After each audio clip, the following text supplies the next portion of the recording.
I mean, we could talk about like the craziest things we've seen on the trail. That's what I was thinking. Like, I almost saw a car accident. That truck rollover. I don't know. We've seen some pretty crazy, nutty stuff. Have we? I don't know. I'm trying to think of the gnarliest thing that I've seen. Dude, I used to go ride dirt bikes with Bob, and I had to have seen something. We were racing to the gas station at Razor Road, and he went off the trail, like off the road, and just and broke his front A-arm. Didn't even. Still making payments on his Ranger. I mean, the gnarliest thing I've seen was that accident at Hammers that we were a part of. That was it's pretty big. I mean, yeah. Oh wow, you can get hurt doing this shit. Well, they can. Not us. Speaking of which, I already did a huge chunk of my homework. Good for you. From Sunday. Research? Yeah, I did. Where's it at? Here we go. Hello. Yeah, I went through. Here, I'll show you on the. I went through and Oh wow. SEMA, Jesus. SEMA interview targets. I watched football on Sunday. That's when we were done. So these are all people from SEMA that I'm gonna send at least an email. So that's not Excel. That's like the wannabe Excel that you Google, use. no, it's Google Docs. Is it? Yeah, I'm gonna start doing all of our stuff in Google Docs because it's gonna be. Is that the format you want me to use when I do? I don't care how you do it. Just do it. I think I'm gonna just put OneNote on that laptop that we use. Yeah, you have, so as part of your Trail Chaser account, you have access to Google Docs, which is just everything you use here. You can just log in on your own computer, and you can do spreadsheets and Word docs and all that stuff. And when you do it in Google Docs, you can share it. Yeah. Okay. Yeah, so you can just create it. I'm assuming they have Google Docs is similar to OneNote or something. It's very like a Word document. Yeah, you can just create a new page every time, or so. Okay. You're go into your drive and just go to new Google Word document, spreadsheet, slideshow, form, whatever. You can create a new file folder and then put everything in that one file folder. And then once you have a document open, you can go up here and share it. Just click share and share it with the rest of the team. Just like all the photos I sent to. Yeah. I'll just share everything, right? Like send that invite, that file folder, and just you guys can all just share every photo on your phone. Upload it. To be honest with you, that's not going to be as exciting as you think, Jose. Damn it. Yeah, I mean, I'll you know what? This type of person I am. I don't fuck around when it comes to like phone shit. I tell Monty all the time, you can go through my. I don't even care. You can ask me to go through my phone anytime you want. Yeah. Oh, absolutely. Yeah. Right now, here it is. I don't care.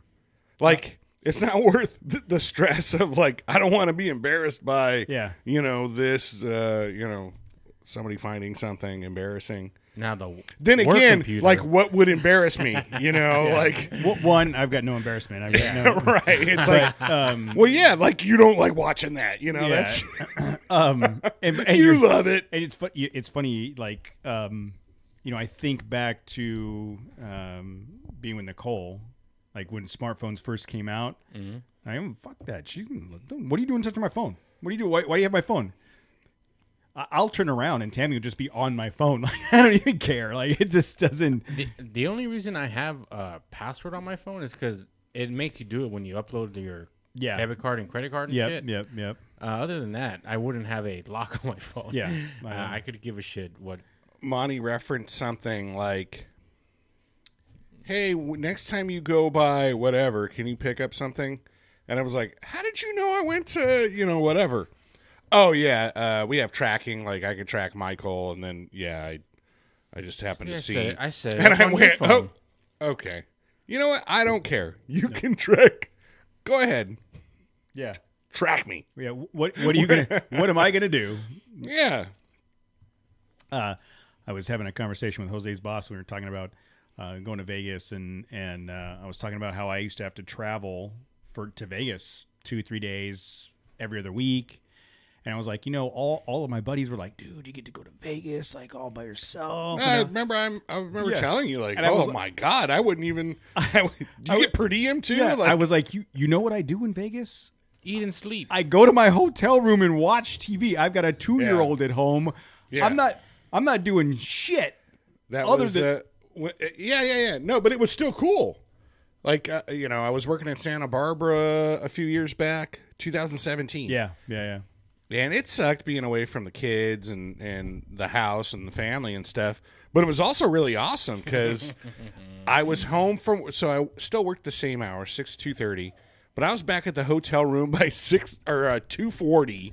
Like it's 10 because you're gonna get a room by the job. Then you got that per diem money. Yeah, and then I got $30 a day to like. That's a steak dinner, bro. It was Sizzler every night if I wanted. I could watch whatever I wanted on TV. Yeah, that's exactly what I said. I could watch whatever I want on TV, and I'm just gonna hang out and do my thing.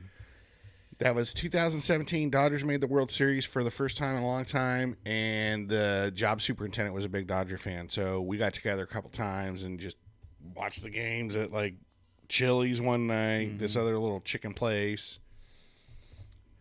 Yeah, it was good.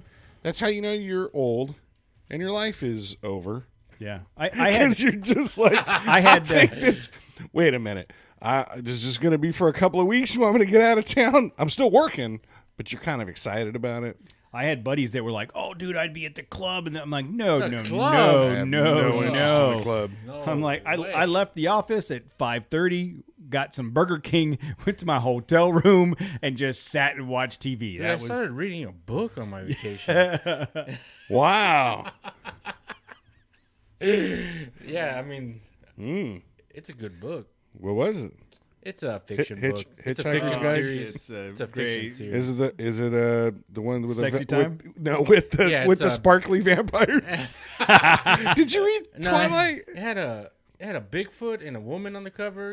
Oh, dude, Yeah. that wasn't Bigfoot. That was Fabio, dude. That was the Fabio version of Bigfoot. All right, 3, 2, 1.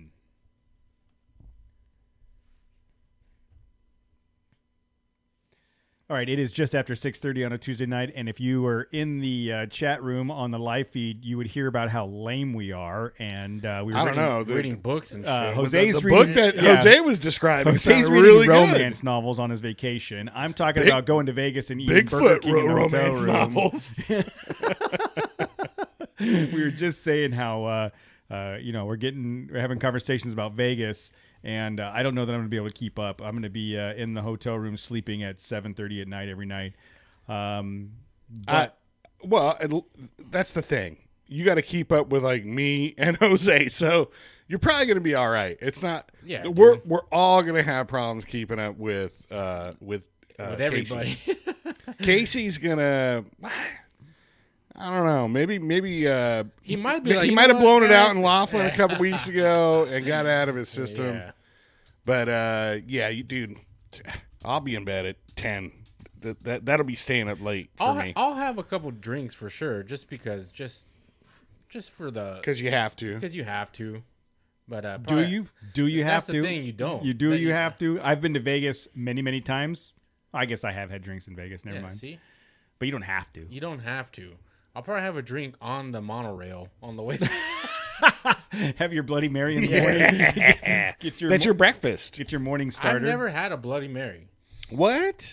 I don't like the tomato juice aspect. Yeah, of she's it. not too bad. That's not what I heard. You got to get them spicy. You got to get a spicy Bloody Mary, and really, it's just it's to do a job. Bloody Marys. Yeah, Just to push that hangover. I don't got time for you today, hangover. I'm going to postpone it. I'm going to postpone you to another time. And that's all that is. This is my my hangover. How about red beer? Red beer? Yeah, you take Clamato or something. You chug about half of a beer and then put some Clamato like in there. Michelada?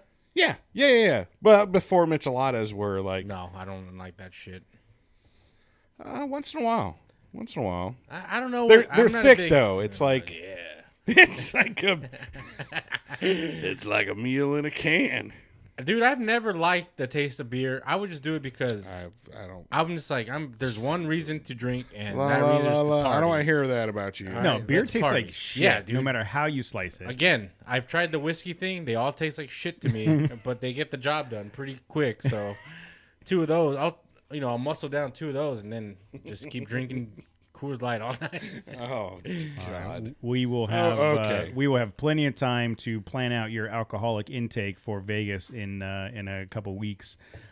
Sitting down, Is there going to be a spreadsheet for that too? I will put a spreadsheet together. Jose, when we sat down, you said you wanted to talk about the R1T, the Rivian R1T. Better be a big spreadsheet for me.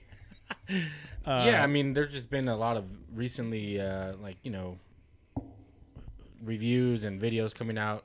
I saw, about it. Like, there's been a big media push on it. Yeah, recently. what? And there was another big media push, but we can talk about it next. Okay. Ford's like committed full on to electric. Yeah, dude, they just three battery factories and a truck factory. Yeah, 2 new plants in Tennessee and Kentucky. $11 billion. 11,000 employees. Yeah, and like $11 billion investment. Yeah, I saw that. I was like, damn. It's over. They're like doubling down, dude. They're in. That's it. Them and Tesla, it's all electric now. It's all about ball bearings these days, guys. What movie?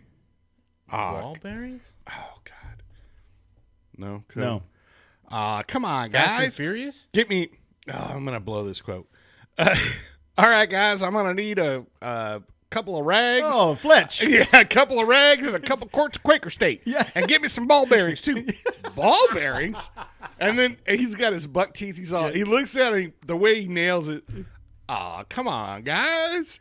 It's all about ball bearings these days. Oh, yeah. Have you ever seen Fletch? Oh. One of the best Chevy Chase great. movies of all time. It is a classic. Man, I might say it's the best. Yeah, I loved that movie. Good pull. Yeah. I use that all the time. Oh, come on, guys. Come on, guys. It's all about ball bearings these days. Yeah, and his teeth are so bugged. Oh, man. All right, so our add that one to our Mystery Science Theater 3000 podcast. God. We'd be too busy laughing most of the time. Dave from Trail Adventures TV is saying the R1T is really a thing, 300-mile range.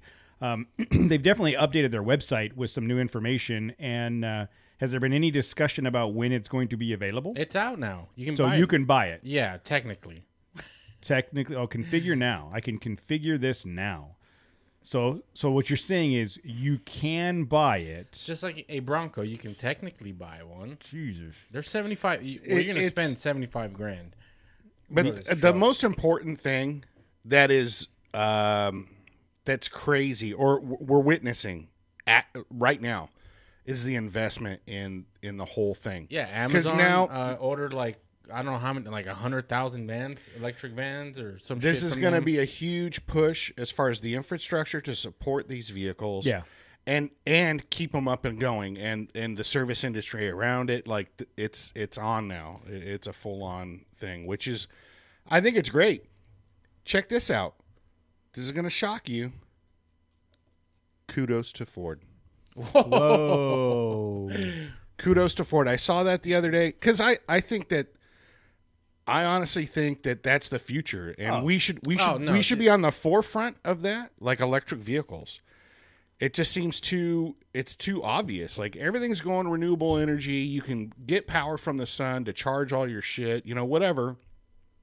We should be at the forefront of that. America should be leading that charge. 100%. And if Ford is, man, I don't even like saying it, but dude, they took the challenge. Threw the gauntlet down and said, "Let's do it." I mean, Tesla really. Yeah. Okay. Well, I was going to say, but really okay, fine. Tesla established it as being a viable thing and proved the interest. Like everybody was interested in it because the cars are pretty cool or whatever. But it's still, they didn't put down billions of dollars and open up. Yeah, they did. They Like- started with nothing, dude. Yeah, dude. And you can't just go. Okay, just okay. Go to the Ford the Ford shop put and- out billions of dollars. That's a different level of commit. Like, oh, okay, Dude, that's gonna Tesla's make the- it. That's gonna make everybody go, oh, okay. I guess it's happening now. I think Tesla Yeah. was, dude, they I think- most valuable company in the world. Yeah, Ford is trying to keep up with Tesla. You Yeah. drive anywhere in Southern Teslas California, are all they're over the place. everywhere now. Everywhere now. It's like back in the '70s, seeing Volkswagens everywhere. Yes, like, they're yeah. Think about everywhere. what they did to the car world, dude. They started an electric company, right? Electric EV company. They changed how you buy a car. You go straight to manufacturer. You don't have to deal with dealerships. Look, I was going. Thankfully, I was going on a positive run about Ford. You guys squared me up, Yeah, how dare you? corrected me, and changed my course. Thank you. And we're talking Who about knows? the Rivian. Yeah, who knows if I'd have stopped? Well, here, so this is. I still don't like the front end of that. Oh, truck. no. don't I either. love it. I don't like those two nostrils, I Those are nostrils, exactly. Those are nostrils like like a dragon nostril. like a snake yes, or something. it's snarling at you. I What was that? don't know. So I don't know. Congested. So there's the Adventure package and the Explorer package. Adventure starts at 73. Explorer starts at 67.5. So we're just going to assume that we have podcast money here, All right. and Give me we're that max pack. okay. We're gonna go max pack, but that's another $10,000, dude. Bro, I need that range. 314 miles. You can't get anywhere with 3. You Not- have 12 miles to your tank of gas right now. I have 10. Yes, you Get it right. that's 30 times more mileage than you get out of your Land Cruiser. No, dude, but It's podcast money, dude. So let's go it's with max All pack. right, so if we did the max pack, do that. when you're green going color. through the liquor store and you're grabbing Man, oh, you're grabbing look some at cans that, of beers, you dude. go for the max Wow. pack. Look at that. That green. Ooh. But the Okay. big, so yeah, there's been a lot of YouTube videos, like a big media push towards this thing because Motor Trend got together with Rivian and they did the Trans-American Trail. So that's like 3,000 Oh, yeah, yeah. 3,000 miles across the U.S., all on dirt or most of it on dirt. And It looks yeah, great. dude. It looks great from behind. that's what I said. And here's the other thing about Rivian that I think even current manufacturers aren't doing. You can buy this thing with the kitchen, with the rooftop Yes. tent. I mean, Yes. they're saying we are an adventure vehicle. Look at all the things you can get that are. What's that crazy step side that you just bypassed? No, this No, that's the Right there. storage. Yeah, this but is a. Oh. it's a storage tunnel, or they sell an accessory for I think it's for 5,000. It's a Could it pull-out- also be Right a, here. a smuggle tunnel? It's right a here. pull-out kitchen right there. Yeah, see? you can get a full-on slide-out It's kitchen. It's an induction stove. What if you wanted to sneak somebody coyote. around? Do some coyote work. Yeah, exactly. It's like 90,000, 90K is That's what pretty they should. expensive. That's what they should have called this. The Rivian Coyote. the coyote package. You could fit this many people in this hidden compartment. Mm. Yeah, you can get all these accessories, and then let's go to the. There's a great article on it on Motor Trend. It's like a 2-part article. But they all say it's a great truck, man. Oh, I bet. Comfortable. I It's bet. very luxury oriented inside, and it's very capable. I mean, I think if we go back to episode yeah, it was 100 like or whatever it yeah. was when we had this conversation, this was the one I really liked the most. yeah. So this is the one I would buy as well. Like if I had the money to buy it today, I would buy this one. Yes.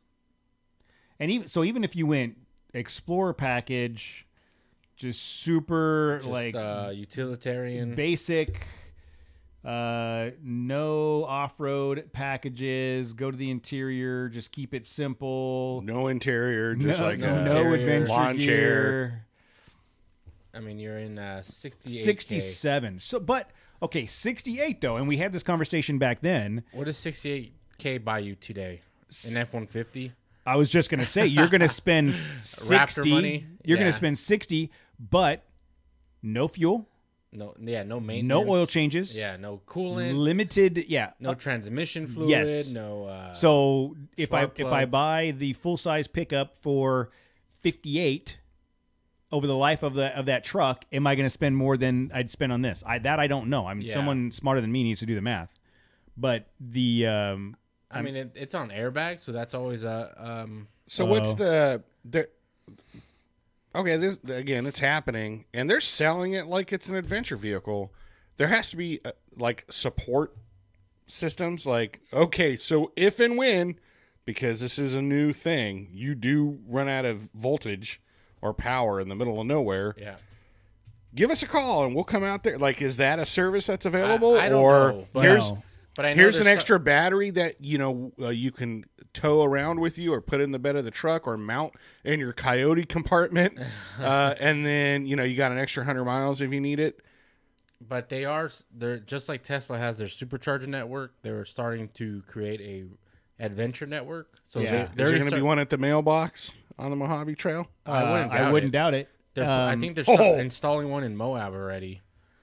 Wow. Okay. And I've big line for that. Yeah, exactly. The one. Yeah. But I mean, dude, this thing's on 34-inch tires. It's off-road ready, man. And this one, somewhere in this article, I'm not seeing it because I probably already clicked on it. Ford has a full interactive map of charging stations for. There we go. And you're talking like 15 minutes to charge, 20 minutes, something like that? It depends on there's different levels of chargers. So my buddy has a Tesla, and if you go to on the Tesla app, you'll just say looking for charging station, and it'll say, okay, there's one here. Mm-hmm. And so you get there and you park and you charge, right? And then there's like a Tesla etiquette. If there's an open charger, you never pull up next to someone because the minute somebody else charges, your charging speed goes to half. So the charging station will dump all of the wattage into one vehicle, but if someone pulls up next and grabs the other side, it'll split that wattage. So it's like he was telling me about the whole etiquette. You're just not supposed to do that. And Ford has there's a map because when I was looking at that, why is she so happy? She's super stoked on when I was looking at that. No, that's not your business, Jose. When I was exploring that Mach wish you were that happy. I do wish I was that happy, dude. So here you go. So you can pick a route like, hey, I want to go to Tacoma, Washington, and it'll pick a route for you. Las Vegas. So from Fontana to Las Vegas, it pulls up the map and tells you all of the spots you can stop and charge. Tag it. So even like up here, there's a Ford charging station off the side of the road here. So there's going to be Baker. I mean, so that total, what is it? 223 miles. So if you've got a 300-mile range on your truck, you should be able to get there. But should you need to stop, there's plenty of places to stop. And then look at inside Vegas. Every one of the hotels is going to have it. It's going to get to the point where, like, when you go to Vegas and you valet your car, can you charge it? It's an additional fee of $10 a day or whatever to charge it. Right? Trail Adventures TV saying that they won't give one to the Fast Lane guys on YouTube. The Rivian one. I saw that it said no Rivian for us, and I didn't read the article or watch it. What do we know why? I haven't seen it yet, but there was Dave is saying they want all the YouTubers to say nice things about it, and they're pretty upfront. Yeah, they're very straightforward. Mm-hmm. If it's good, it's good. But it is what it is. So yeah, I think so. This is just one example of Ford, right? And then I bet if you look at the Tesla network, it's the same Tesla, or more. Tesla does it for you. And these are all interchangeable things. Like if I'm running a Rivian, can I pull into this emergency Ford situation? Yes, because that's like I think Charge America network. Yeah, but my understanding is the connectors aren't always the same. So that like when you buy a Tesla, you buy the adapters. So if I show up to a Ford, I have to put the adapter to plug in. See, Tesla doesn't allow any other cars to charge on their network. So only you. Yeah. Is it like in Oregon? I know in Oregon you're not allowed to pump your own gas. Are they allowed to charge their own electric vehicles? You're not allowed to pump your gas in Oregon? Yes. No. Oregon and New Jersey are the two states They're you can't so pump. Stupid. What? You know that? Dude, I went up with my ex. Her grandfather died. He lived up, he grew up in Bend, Oregon, or they owned a bunch of stuff. And so we pulled out of the airport. I went to put gas in the rental car, And I just Hey, started Chief. grabbing. Yeah, and the guy goes, "Hey!" He was all pissed off at me. There's Hey, what do like- you think you're doing? Pumping gas. Pumping gas. That's my job. Okay. No, they're union guys. Oh, are they? yeah. Oh, God. Well, that explains the attitude. Like, hey, guy, you're trying to take my job. So here, if you're going from Fontana to Seattle, Washington, Well, see, there you go. There's There's gonna be a rough one between plenty- those spots, but it's doable, dude. That's more than I thought. You know what I'm saying? Like, if you see it on the map like that, like, damn, okay. They've already started. They're already doing it. All right. Well, that's encouraging. so I mean, this is just from Fontana to Anaheim. I mean, it's only a 43-mile route, Yeah. so you've got more than enough range to get there and back. But if you had to stop, there's a billion charging we have stations. electric. I think Tesla specific chargers at our work. Yeah. So That's it. Like at my old job, we had, because Schneider made them, we had a couple of them out in front. You know what I mean? And there was always somebody using them. It's going to get to the point where, like this shopping center over here, there was one whole bank of parking that at one point they had fenced off, and I'm like, what are they doing? It's not like they're building anything new. They put a whole row of Tesla charging stations there. Yeah, the Target by my house has a Target Tesla, too. Target has some too. Tesla is station. Like it's always packed on the weekends. They have like little car charging parties. Mark said you need to be a certified electrician to charge in Oregon. Yeah, probably. Yeah, Here's my C10 license. I guess if you're part of that union gas pumping whatever union in Oregon, you're kind of pissed right now. Yeah. Unless you can get some kind of certification to do it. But to there is going to plug be in a car. I know we've talked about it before, but there is going to be issues with the power No grid. offense, Oregon.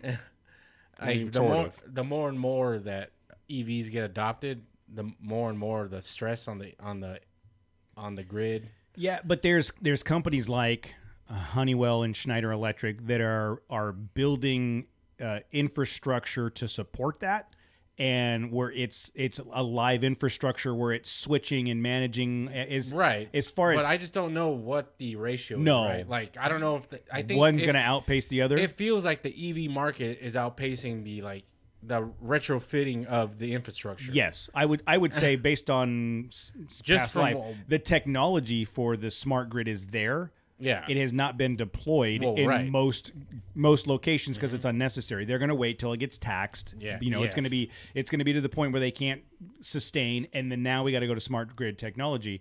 And but it's good though. I mean, if this is what pushes it, if these vehicles pushes the smart grid to a point where we're now being more efficient with the power that we have, so be it. I saw an article that Polaris was releasing like all EV UTV vehicles, side by sides and Well, stuff. Sarah Price is racing the all electric. Yeah, electric. Yeah.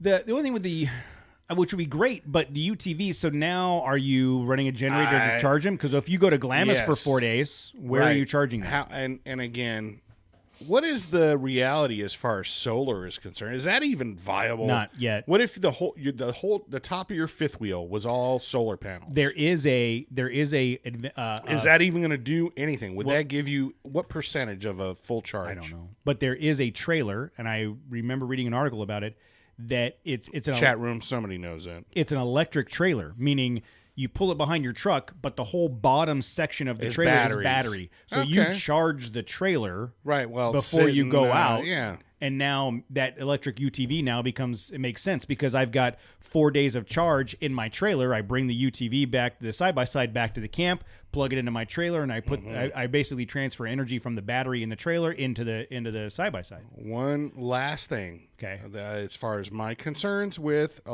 like fully committing to electrical vehicles and side by sides and dirt bikes and whatever, how's the AC work in that electric vehicle? Probably similar to one of those shitty little garage fridges that has the electric compressor in it. It doesn't use actually refrigerant. It used like, you know what I That's mean? a hard sell, dude. If I'm I paying, mean, Doesn't- I guess it still doesn't uses use refrigerant. refrigerant. It still uses refrigerant, but it's more like a heat pump. Maybe it operates like a heat pump. If I'm paying $80,000, they better have fucking ice cold AC. Oh, I'm sure. Oh, hell's yes. Hell's yes. Why bother putting charging stations on the 15 where it's hot as F? If you're, I ain't driving nothing if it ain't got good AC up to 15. That's for damn sure. I just wonder how it works. Just being realizing that there's a lot of you have a nice torquey V8 that you're pulling power off a pulley to run the compressor. Yada yada yada yada. I'm sure there's quite a drain to sit on the freeway. Oh yeah, running your AC. I'm sure that Rivian range, your mileage, your range is vary. That 314 miles is like 105. Yes, no air conditioning, no load, no. You know what I mean? It's the minute you gotta have that load. You don't get the mileage you used to. The more load you put on, that's just physics. It's nothing. Go on. Whatever. Certain words make me laugh. I agree, Jose. I would love to be in a position to be able to buy one of these. Yeah, I would buy one right now. What? Just so I know, I played Lotto this week. Did you? Yeah, dude, you might get that podcast money. The $500 million jackpot too. So Rivians all around. So you get a Rivian. You get a Rivian. So the electric trucks that are coming out are the Rivian, the F-150 electric. Those are the two most viable. I'll get a TRX. Those are the real ones. Yeah. The Cybertruck. Well, the Hummer EV. That's happening. It's. Yeah. But there's so many other EV companies that I'm just like, it's all like Bollinger. There's Lordstown, I think, or there's a Lordstown, and oh god, that's ugly. Oh, here. Yeah, that doesn't look any. That looks like a Chevy to me. That Lordstown Endurance is an ugly vehicle. They still. So I said this, I think, before on a previous episode. Still put a grill up there because that's what, even though it's fake. We're just used to seeing grills on a car or on a vehicle. So just put something there because it just looks like it's. Yeah. Like something's missing. Like it's dumb. Yeah. Like, there's something. Come on, man. It's like a face without a nose. Yeah. Oh, I forgot about Atlas, too. The Atlas is a pretty decent looking one, but I don't know how far they are along in the like if they're actually. It's all like, now that there's so much investment, watch. The range is going to go up significantly. Like 5 years from now, it'll be 500 miles. Yeah. And it's either battery technology or or look at that thing. I need to have this. That's this is cool, it, dude. The Canoo electric pickup truck, CANOO. It looks like an old Jeep forward cab with a new spin on it. That thing's awesome. VW did it first with the double cab buses. Yeah, back in the day. Yeah, I'm digging that though. So the Canoo electric vehicle will be 184 inches long, 78 inches wide, 76 inches tall, and will have a 112-inch wheelbase. That means it's much, much smaller than most pickup trucks sold in the U.S. For the sake of comparison, the 2021 Ford Ranger is nearly 210 inches long. So this thing is 184 inches long. So this is going to be small. It's going to be a compact SUV size with a little truck bed on it. That's cool, dude. But it's badass. That's real cool. I really like that. We need to follow that thing. Oh, and then we have that's the winner right there. The dude. Alpha. The Alpha Wolf is that shit, dude. They released it. I win the lotto. I swear I'm buying that. The for Alpha sure. or the Canoo. No, the Alpha. Oh. That Alpha is like badass. That's like an old Chevy Love or it's a Subaru Brat. I don't know. No. That thing's badass. I'm going to buy this. That thing is. I want the Alpha Jacks. I want. So if you guys, picture an old Datsun B210, that body style, fully rally card out. Like I would love that as a daily driver. That would be fun as shit. That on Mojave Trail, fun as shit. Oh man. God, let's just. All right, guys. I just got I got to win the lotto, and then we would have the best time. We would just race cars across Mojave Trail, like just different shit. we're all running the TRX versus the Rivian versus the Ford. Yeah, Like, I don't know that we can get enough in the GoFundMe page to cover all of these that's costs. lotto. We all have to play. We all have to play. We have the #1 channel on YouTube. Like, these guys are crazy. Yeah. They just buy expensive Yeah, cars. the problem is 2 years later, we'd all be back in air conditioning. But what a hell of a 2 years. 2 years. That's What an amazing 2 years. That's if I make it. it. I probably wouldn't even make it through the 2 years, to be honest with you. No, I'd probably die. I don't think that you would. So yeah, man, What go a check year out and a that half. Motor Trend article. It's great. They have their off-road driving and on-road driving. In all honesty, I think this is going to be the most successful one. The F-150 Lightning. It's the most streamlined one. It is. It's everybody's used to the F-150. Everybody's used to the Ford pickup truck. It's already got the technology behind it. Yeah. It's if you're someone that is interested in getting the EV market and you don't want to you're go gonna with the trusted name with And Ford. exactly, it has the Ford and look badge at on they it. did what Matt asked, and they just put a grill.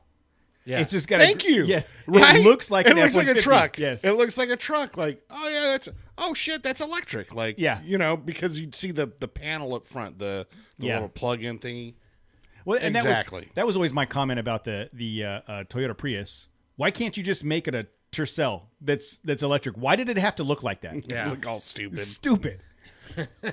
Hey, congratulations for being conscious of the environment, and you get to go on the carpool lane now, but you got to drive this stupid. You got to look like a jackass. You got to look like a complete egg with tard. wheels. Egg with wheels. Yeah, I'm excited. I would love to have the opportunity to explore a couple of these, and based on my limited experience in electric vehicles, they're amazing. Torquey as shit. We need to get Dave on. Dave from Oregon with his 4XE. Remember? That's right. And I just forgot to reach out. So That's Dave, right. if you're listening, it's have to just- Call in. yeah, it's Call in now. no, because I don't have anything available to pick up. Figure it out. I did a couple weeks ago. I called in, didn't I? You did, and Didn't I? Didn't I? Hey, Jose, did you call in that night? Absolutely not. No, you did not. No. I did. No. I want the canoe. I think that's my this thing right here. Look at this. I want the canoe 2023 canoe pickup. That thing's badass. Oh, damn. Dude. What? With that All camper. right, Oh, dude. Okay, that's tight right okay, there. we got to look at all 13 photos here. Okay, So so first of describe all- it. This is First of all, again, it looks like a NASA Mars rover type vehicle with a giant bulbous cab. Just bring up VW double cab. yeah, it looks like what's the movie where what's his name goes to Mars and they leave him, right? And The then Martian? The Martian, right? I don't know. Mars is guy- in the title. You know, there's that guy. He's on that guy. He's on that planet. It's red, and they leave him there. He's a famous actor, and he has to get stuck in that pod. And he drives it across the surface of that planet. And he poops and grows potatoes. Yeah, that movie. It looks like slightly like that rover that he drives in. So it's got a big cab up front, like cab forward design or whatever. Anyhow, in these photos, it's kind of like a van mode, or I don't know. It's got essentially a camper shell that turns it into a like a cab over camper. I'm so in on this thing, dude. Look at that. That's a weird. Oh man, that tailgate like extends. Extended tailgate. Yeah, so it looks like if you go look at the What is it? configuration, It's like transforming or it something. Look at is. that. How does that work? I think that I bet this back panel folds out, and these tailgate doors actually open up like saloon doors. Wow. CANOO canoe. That's the one for me. How do I order that now? Yeah, Mark, it looks like an old VW double cab. Just Google that, dude. VW double cab. Right there. Yeah, totally. Totally. A VW double cab. Like a Jetsons one. Oh, so those right there. It's a VW Yes. double cab off road. Yes. The VW Synchro crew cab transporter. We never got those here, but dude, That's what it is. there's gray market ones. Dude, they go for What is so the much. gray market? Like some are imported. It's like the gray water when you're dumping in your a trailer. Yeah. Well, I know black market stuff, but I didn't know. Gray market. It's like it's legal, but like you have to register it in Florida or some shit. It's legal, but you got to use your buddy's Arizona property. Yeah, exactly. Because you don't want it traced back to you. Yeah, you got to register it in Arizona. There's a Baja kit for it. Yeah. And then you got to make sure you keep Arizona plates on. But those things are so expensive. Holy shit. Those 4-wheel drive Synchro VW, they're like 80. Like if that was for sale on Craigslist, they want like 80 grand for it right now. Damn. I'll take that Rivian. Yeah. Yeah, for sure. I mean, I'm all for nostalgia, obviously, but hey, my 80 grand's going towards a new car. This one looks like you can buy for $35. Oh, okay. There you go. Hobby Inc. Shh. You just gave it away. I gave it away, It's dude. going to go up to $100 for You sure. never said it was a life size. 1/10 scale, yeah. But yeah, go check it out. There's a bunch of videos on it too, on YouTube, obviously. Whatever. I think that canoe is awesome. Yeah, it's pretty badass. Cool. And you know, I've seen those things before, but I don't know where I've seen them. Those synchros, VW synchros. I'm sure at movies or whatever. But where were they? Europe, Australia? What? Canada, yeah, Europe. Yeah, we don't get any cool shit. No, we don't. But Talking about, we got the TRX, baby. we do have. Yeah, dude, but we never got like the cool shit. Yeah. We got the Alpha Wolf. I think that'd be another one, like the Rivian or the Alpha Wolf. Like a smaller, mid-size or small, light truck with all that torque across the desert? Please. Yeah.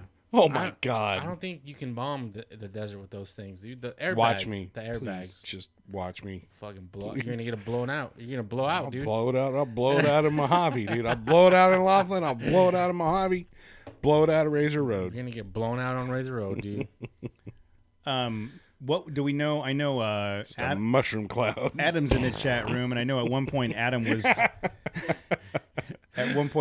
sending me like 30-second updates on the Alpha Wolf when it came out. I was super disappointed when I saw that release video because Yeah. he was sending me the same ones. Yeah. I'm like, yeah, dude, it's not even coming out till like 2024 or some shit. Oh, is it that far away? Dude, I was like, why release it so early, or why just? There's a 2024 Ram 1500 electric scheduled. Yeah, So, oh shit! So the Alpha is really that far out? yeah, dude. I don't think it's gonna come out. I'd have already blown through that 500 million by then. That's so much money. I know. And I'll just blow through it all like my grandkids are like, I thought you said Grandpa was rich. He was. He For about was. 5 minutes. So if you win, so you're gonna take home like what, 200 grand, 200 mil of that. Don't ask me to do any math. Yeah, it's That's what I'm like basically 'Cause if you're you take paying, the like, cash payout, you yeah. get 50% basically. Yeah, probably less than that, right? Yeah. So say you get Thanks, Biden.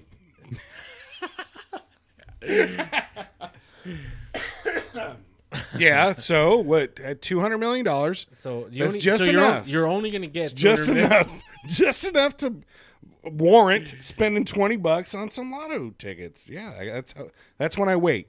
That's when I wait, and that's when I actually buy. Because I got a plan. How much do you save for a rainy day if you have $200 million? It never rains in California. I gotta worry about rain. Would you at least pay off your house? I'd burn that house to the ground and go buy a new place somewhere where nobody knows where I am. You would leave SoCal? I would. Yeah, I'm buying a ranch somewhere, dude. Look, if Matt wins the lottery, we'll know. We'll We'll be know. like, why is Matt not here on Tuesday? Nobody stops Would answering never- the phone. That's I told Monty. I am all, if we win the lotto, we're just gonna disappear. Oh, come on, we're not just no. Then I just shut up all of a sudden. Like, yeah. I'm just gonna disappear. If you're not in on my plans and schemes, then it'll just be me. There was a real case where married couple, chick wins the lottery, guy doesn't know. He just comes home from work one day and she says, "I'm sorry, it's over." She had packed her bags and took off. Left the kids. I think that was my ex-wife, dude. Kids, the Pretty whole sure thing. She bought a shredder and she was shredding papers. Yeah. 3 months later, we're getting a divorce. So she. I swear to God, That was the giveaway. The shredder. shredder. What are you shredding? Letty has a shredder. Yeah. I bet she does. I bet she does. So, anyways, so she just disappears. Nobody knows. Nothing. Years later, he gets something in the mail from the California Lottery Board about the winnings, and he goes and sues, and she has to pay back all of the money plus interest, and he ends up cashing in on the whole thing. Nice. What I mean, she just up and left him and the kids. Did she leave the ice cube trays at least? I don't know. Okay, so that's the extent of our knowledge on electric vehicles. If someone from Rivian is listening, which is highly unlikely, hey, we'll be anybody named Rivian is listening. Anybody that knows somebody at Rivian, put our horrible off-road skills to the test. And not even that. Just let me drive it to work a couple days. Yeah, you know what? Exactly. Let me just drive it to work. Thank you. So that's it. I am looking forward to seeing those come out. Thank you. All right. Next, we were talking earlier about Matt made a purchase today. Yesterday. I was gonna post it. Oh yeah. I was gonna post it on the gram. On the right account this time. Yeah, I guess. Yeah, it doesn't go like if I pick a photo out of my thing, it doesn't give me the opportunity to choose Trail Chaser. You have to log in. And by the way, I'm supposed to do it on Fridays. Fridays is my day for the Trail Chaser account. So listeners, if you're on Instagram, follow us on Instagram. Oh, you want to talk about that? Yeah. Okay, we'll go there. Okay. So we had. You may have seen on socials. Yeah, if you followed me, you saw it on. I don't know if I don't know how people of you. Yeah. We plotted and we schemed on Sunday. It was a long meeting, bro. You know what? Look, Cody, you conduct You're a master at your craft, sir. Yes. This is like a PowerPoint. It was legit. Multiple slides. 60 slide 60 fucking slides. There's a lot of slides. We were here for 6.5, 7 hours. It was a little long, though. It was a little long. But you did give me in and out. So that was, thank you. I was very grateful for that. I needed it. Oh, that was Tammy. That wasn't me. Okay. Tammy gets credit for that. But we covered, we ran the gambit of topics, and I think the exciting news or whatever is that we're going to double down. We're doubling down on the podcast. The biggest eye opener for me was just the just like our, we've kind of let the show just skeleton crew it, right? Like Cody, like you were at the head of the helm on this. You've always been at the head of the helm, and then you got this new job, and then none of us picked up the slack from when you dedicated that much time before. And in my defense, I had a hernia most of the time, and I just got it repaired, so I couldn't really pick up. And with that hernia, it was your thumbs didn't work on socials, and it shows, in our numbers and stuff. Do you want me posting shit on social media? I mean, you get what you pay for. You don't know what you're asking. So anyhow, I'm sorry. Go ahead, Jose. No, it seeing the actual numbers. It was just eye opening. I was like, fuck, like this thing, like we're doing so well going upwards, and then everything fucking just fell apart. Well, that was a combination. I mean, I wouldn't say fell apart. Not It's fell just, apart, but like if you look at the trajectory that the show numbers were on, yeah, it was exciting. It was, we were having conversations with people in the background about the next steps in the show. Yeah, we're at the cusp of like bigger things, yes, right? And then COVID hit, which affected everybody.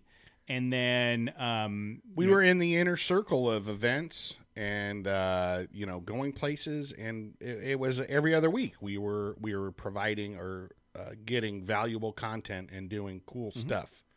Yeah, and then COVID happened. Yeah, then COVID happened, and events stopped, and the ones that did keep going, we kind of backed away from for a while. I think we're at a point now where we're ready to participate in just about anything, and so that was Sunday. I'll try anything once. What's the strategy now that we're back in the? Yeah, so we're using these shows now, like the big one for the ones coming up, Off-Road Expo. Off-Road Expo coming up. It's like a relaunching for us, right? Yeah. Or relaunching. It's just a reaffirmation of what we want to try to accomplish with the show and the type of content we want to bring in. And we made we had the conversation yesterday about we can only talk about what truck Jose is going to buy so many times. I don't want to talk about that shit. And like just how Dirt Minions mentioned in the chat, and we should probably go off road. Yeah, we should probably go off road too. But using Off-Road Expo coming up as a significant amount of show content and the ability to connect with people in the industry, and then SEMA. Which will be, I think, a really good opportunity to see what's going on in the world. And then, collaborating with some of the people. We've already had some conversations with a couple manufacturers, a couple marketing companies, a couple other podcasts about connecting while we're out at SEMA. And then taking... Did you get a hold of Steve Garvey? Is he going to be out there? The Garvs hasn't returned my message Did we reach yet. out? No, okay. we reached out to his agent. Reach out to him. And his agent said, who? And then... so we're waiting to hear back. Okay. But one of the things that we talked about was our social media strategy and using it. And when I say strategy, I mean actually using it. Yeah. And kind of how we want to try to. I posted like 3 or 4 things since then. So look at bam. On my account. I was going to say, on your account, you dumbass. Look, my intentions are good. My intentions are good. Here's the background story. We're having this conversation. I got this slide up with a giant spreadsheet. No shit. Giant spreadsheet about responsibilities for social media and who's going to do what. Matt gets up from his chair, walks over and takes a picture and says, I'm going to get a head start on this shit. And then proceeds to post it on his account, not the Trail Chaser account, which is what he was just tasked with doing. It was just a head start's a head start. I started in a direction. So, so for me, the biggest takeaway, there's 2 big takeaways, was seeing the data and seeing like, okay, we can't be slacking anymore. And then the other big takeaway for me was the kind of the question you asked us is like who are we? Like what do we want the show to be about? And I think I'll speak for myself. I won't. To me though, we're kind of just, for me, I think the show is the everyman, every person podcast. Like, dude, it's just all 3 of us have different backgrounds. We all drive different trucks. We're just normal people, right? We're nothing special. Anyone can do whatever we do. Like, I'm more than normal. You're extra normal? Yeah. Like that's what Monty tells me. We're not experts and we're not off-road experts. No. We're not camping experts. We're not survival experts. We're nothing special, man. We're just 3 idiots, jackasses trying to make it work. That just like going outdoors in all facets, right? Camping, off-roading, hanging out, bonfires, and just we want to keep it simple. And I think that's, for me, I think that's anyone can achieve that hobby lifestyle, right? Yeah. You don't need to have the coolest stuff, the high-end stuff. It's just whatever you got, you can do what we do. Yep. There was a Frontier comment there, but whatever. Use your imagination. So as far as Sunday and our strategy now moving forward, trying to again get Trail Chasers back out there. on a regular basis. We want to be the people's media again. Yeah, man, we used to be the people's media. We used to do the Mans on the Streets interviews and having good times and fun and four-wheeling. You know, we need to focus on that again. So we need a 4-wheel. Certainly, we definitely need to 4-wheel. Get at least that once a month, hit a trail.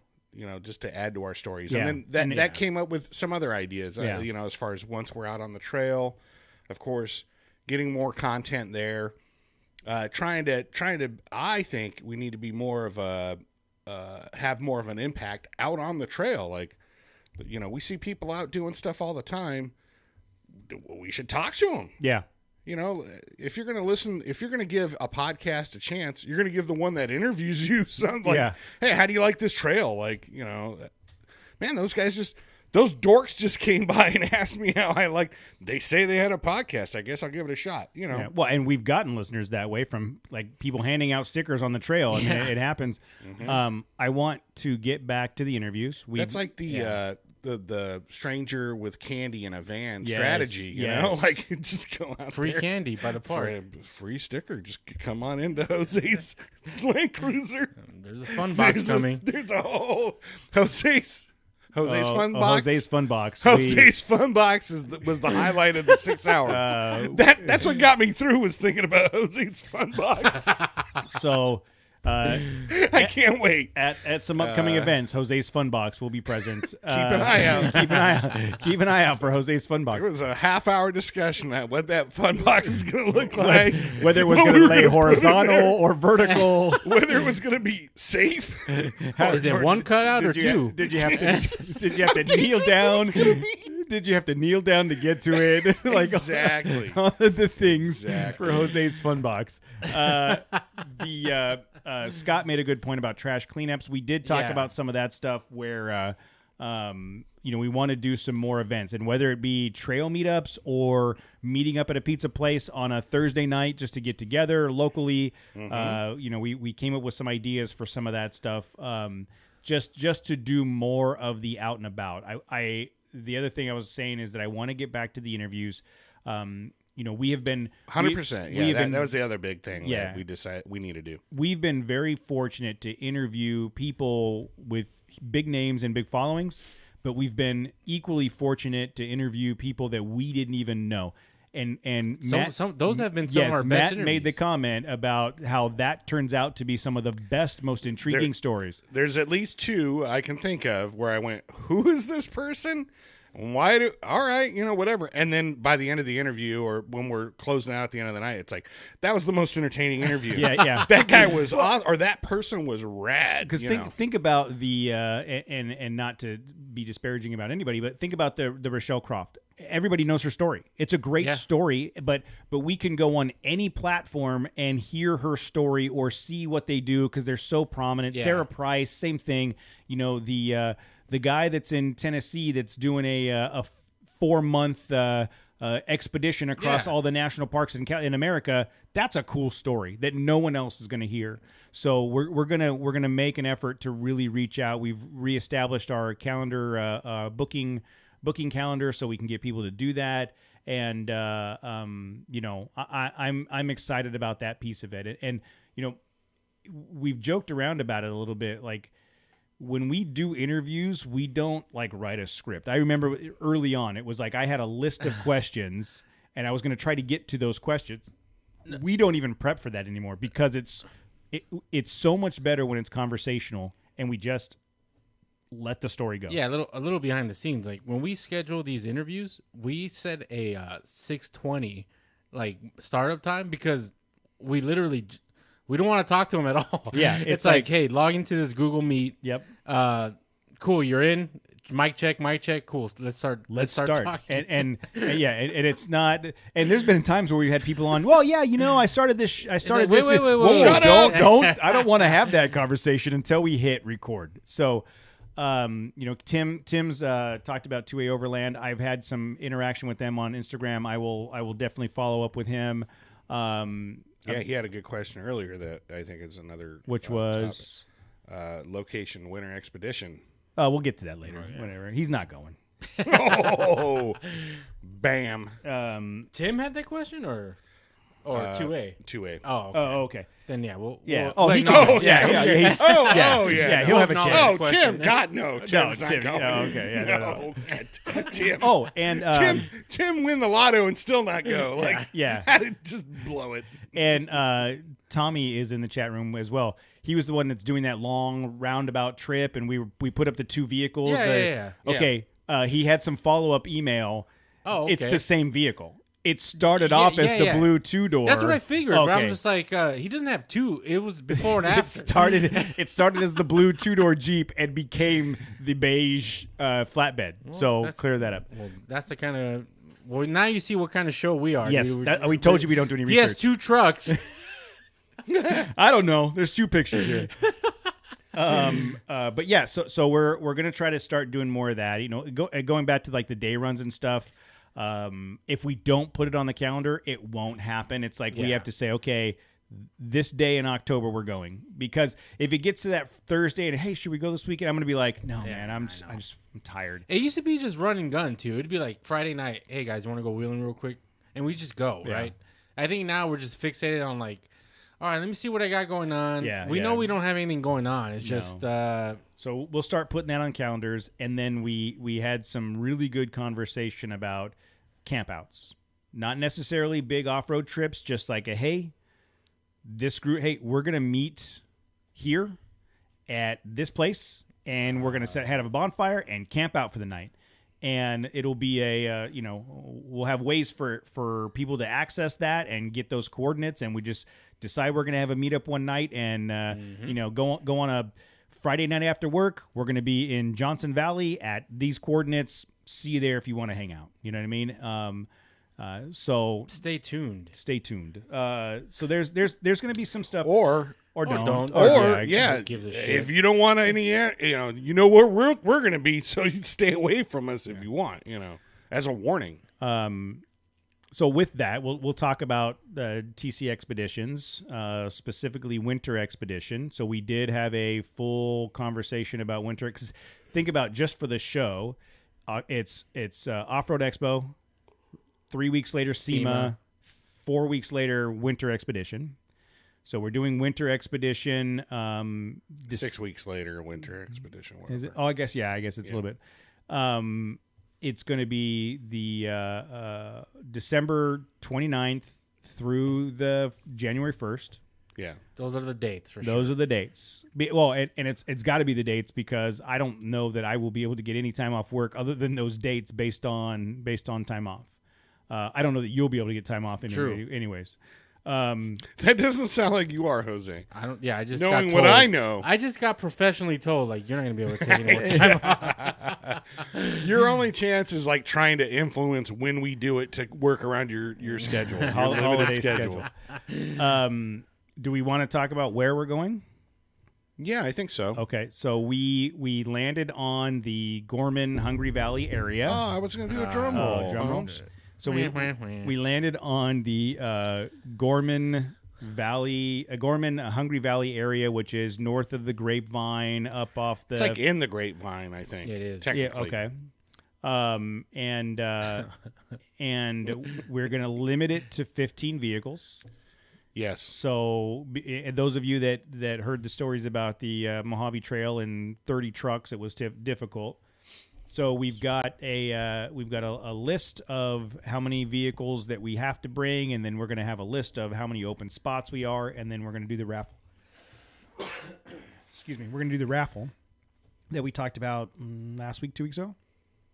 Right? Didn't we already talk about that? Where the proceeds go to Corva. So yeah, that's a positive. So that will be our raffle. And no, Mark, if he doesn't go on this trip, he won't get a shirt. And here's the other thing about that is when we go back to Mojave, everything was so like I ordered T-shirts last minute. I ordered stickers last minute. Jose was picking them up the Friday we were leaving. It was like everything was a disaster. We're not going to go through that again. I don't have the time, the bandwidth to pull that off. So we're gonna do this raffle early. I think we said when we get back from SEMA, early November, and then it's going to be like, okay, if you win on the raffle, then you've got 1 week to confirm your reservation, and then we're running and gunning, and we're gonna, when we do the raffle, we will do contingencies just in case people bail out.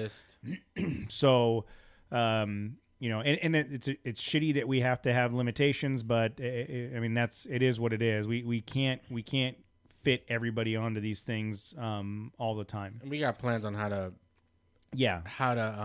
deal with that scenario. Yeah, we got some after this year, going into next year, we'll have some different plans. We talked about Mojave Trail. We've been doing it Memorial Day weekend every year, and the last couple of years it's been hot as balls. And so Matt has basically said he refuses to do Mojave. No. Yeah, I'm not doing it on Memorial. Yeah. I straight up said nope, not doing it. So not for me. So we're looking at potentially making that more of a spring, a March and April trip. We're talking about doing a summer camp out, going back to what we said is like, you know, whether you wheel or not, it's up to you, but it's like, hey, we're going to be at these coordinates at this time to hang out, and then a fall camp out as well. Can the summer camp out be like someplace with air conditioning? Mammoth. That's like natural. That doesn't sound like a camp out. That sounds like a full commitment. Or Big Bear. I don't know. Yeah, Big Bear. Nights in. Yeah, Casey's place up in Big Bear. Most places in Big Bear don't have air conditioning, so those are all things that we talked about as far as you know, how we want to re-engage with the audience, the actual events, the expeditions, the meetups. We talked about a couple charity events. You know, we've been wanting to do that from the very beginning. We had the conversations about, you know, going back to 2 weeks after Jose joined the show, and we did that Toys for Tots with Inland Empire Jeep Club. You know, that was great. It was a great experience. You know, we want to do something similar and try to bring people together for a good cause. So we're trying to define what that is. You know, we've talked about, a lot of people have asked about shirts and stuff, and we're going to relaunch one of our shirt platforms that we were using. I'm trying to find out which one. You know, going back to, we were using one of the print-on-demand sites, and there's just a couple of the shirts came out that weren't great. Hit and miss. Every shirt that I got, there was an issue with. Yeah, so we're going to look at a couple different platforms, and then just basically... The way I look at it is, you know, you got to have a shirt to wear when you do the yard work, you know? So that's what I bought that day.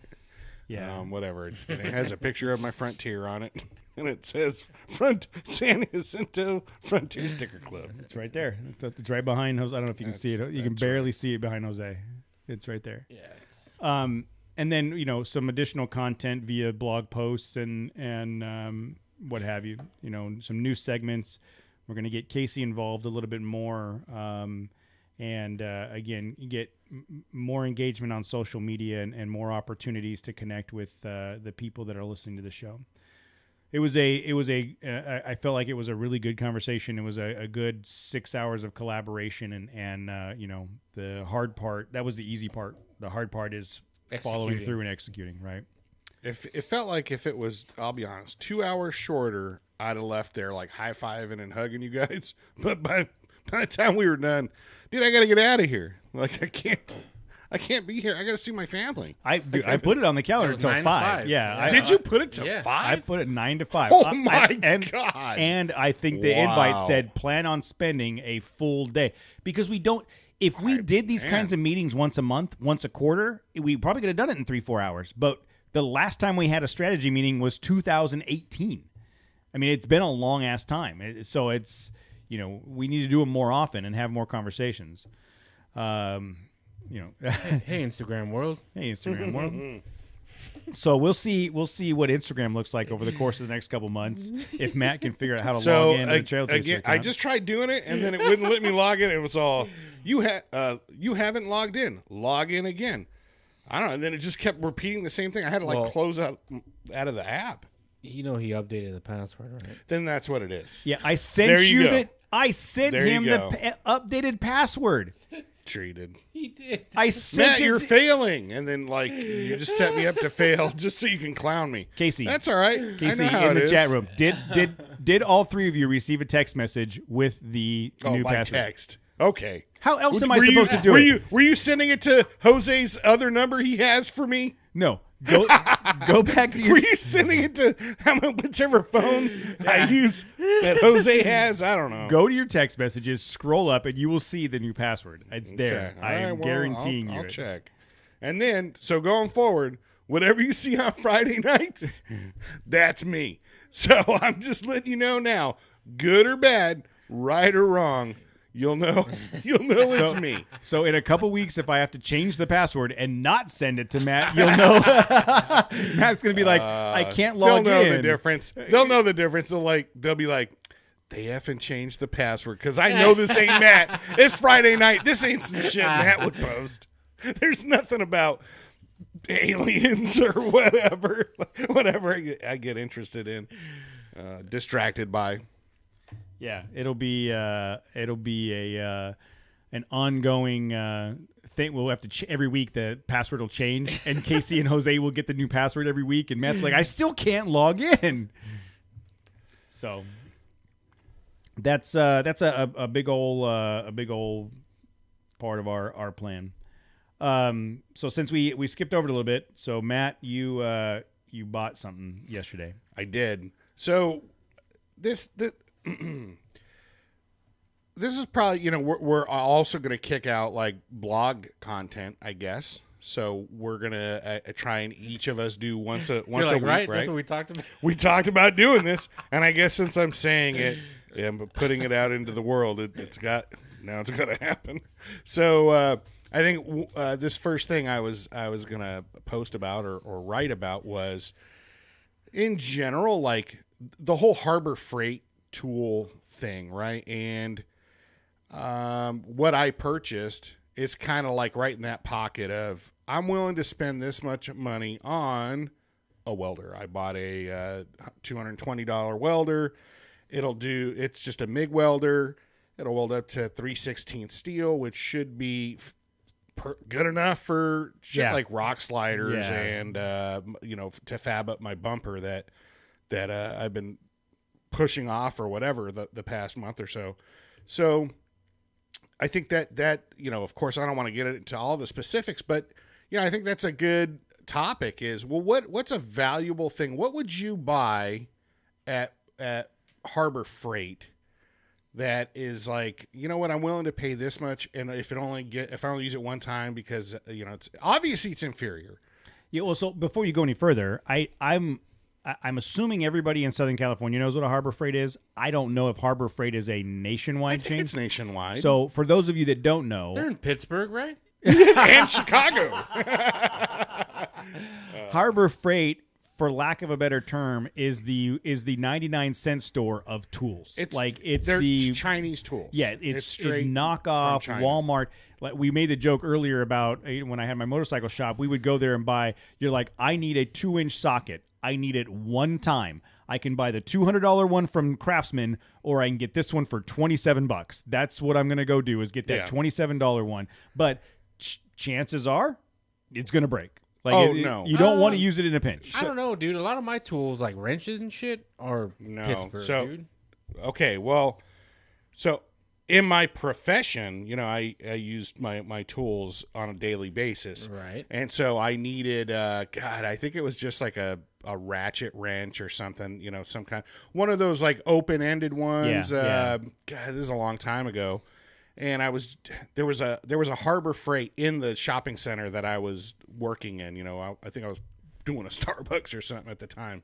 And it's like, God, this would be a lot easier. I wonder if they had, this task I'm doing, if I had a set of those ratchet wrenches, I'm going to go see if I can get them, relatively cheap. Dude, it was like $12 for a set of ratchet wrenches. Like, okay, $12. Snap. Like, literally the first, really, swear dude? to God, the first thing I Some of them, tried to use it.